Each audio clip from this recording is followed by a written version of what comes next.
Bharat Ratna doctor Babasaheb Ambedkar यांची जयंतीच्या निमित्ताने देशाचे सर्व नागरिकांना मी लाख लाख शुभेच्छा या ठिकाणी व्यक्त करतो.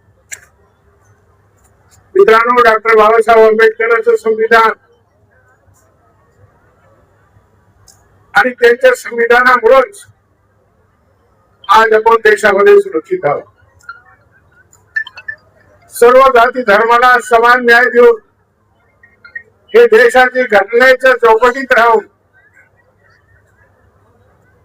सर्व समाजाचे शेवटच्या घटकाला न्याय देऊन हे देशाची लोकशाही मजबूत करण्याचे काम डॉक्टर बाबासाहेब आंबेडकरच्या घटनेच्या माध्यमातून केलं जातं.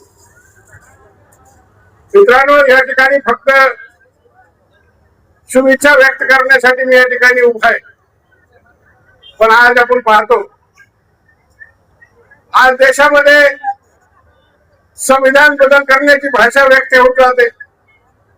आज देशामध्ये समाजामध्ये दरी निर्माण करण्याचं काम हे देशामध्ये केलं जातं. पण जोपर्यंत डॉक्टर बाबासाहेबांचे संविधान हे देशामध्ये राहील, सर्व समाजाला घाबरण्याची आवश्यकता नाही. ज्यावेळेस आपल्याला एखाद्या बाबासाहेब आंबेडकरांच्या जीवनावर, त्याच्या संविधानावर, आजचे लोकशाहीवर 27 एप्रिल रोजी आपण व्याख्यान या ठिकाणी ठेवलेलं आहे.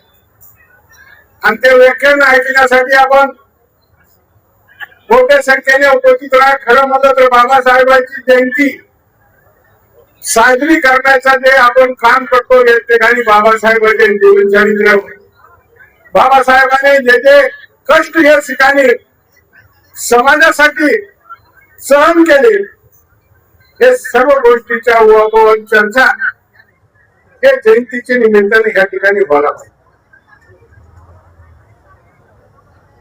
मी काही जास्त वेळ या ठिकाणी घेणार नाही. फक्त बाबासाहेबांची शुभेच्छा फक्त बौद्ध उपासक आणि उपासिकेने देशाचे सर्व जाती धर्माचे लोक बाबासाहेबांना मानणार आहे.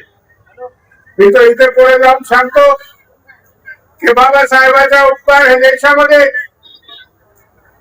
जे आज हिंदू राष्ट्र करण्याची भाषा केली जाते, बाबासाहेब आंबेडकरांचा हे देशाचे मुसलमानावर फार मोठा उपकार आहे की त्यांनी देशाची घटना, हे देशाचं संविधान धर्मनिरपेक्ष केलं.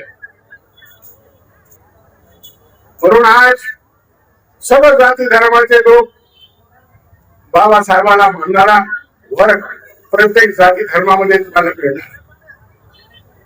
आज आपण मोठे उत्साहाने बाबासाहेबांची जयंती साजरी करत असताना आपण त्यांचे आचार विचार, त्यांच्या जीवनावर त्याच्याने कष्ट, त्या सर्व गोष्टीचा उहापोह या ठिकाणी एक सप्ताह म्हणून जर साजरी केला तर येणारी पिढी जी आहे ते फक्त डीजे लावून नाचणं किंवा बाबासाहेबांच्या आचार विचारावर चर्चा न करता फक्त अशा प्रकारची जयंती साजरी करणं मला वाटते काही उचित ठरत नाही. आज बाबासाहेबांनी हे देशासाठी काय काय केलं आणि आज बाबासाहेबांना मानणाऱ्या बौद्ध उपासक नव्हे तर सर्व जाती धर्माचे लोक आहेत. पण याच्यामध्ये आज जे षडयंत्र हे देशामध्ये चालू आहे, ह्याच्यापासून सुद्धा सर्व जाती धर्माच्या लोकांनी सावध राहण्याची आवश्यकता आहे. मित्रांनो, जर तुम्ही वेळ भेटला आणि जेवढी 27 एप्रिलला आम्ही तारीख घेतलेली आहे, त्या व्यक्तीची आम्हाला 2 व्यक्ती त्यांची तारीख भेटल्यानंतर त्या ठिकाणी आपण बाबासाहेबांच्या बद्दल बरीचशी चर्चा त्या ठिकाणी करू. आज एवढंच आपल्याला सर्व लोकांना मी बाबासाहेब आंबेडकरच्या जयंती निमित्ताने आपल्याला शुभेच्छा देतो आणि माझ्या भाषण या ठिकाणी समाप्त करतो. धन्यवाद. जय हिंद, जय महाराष्ट्र, जय भीम.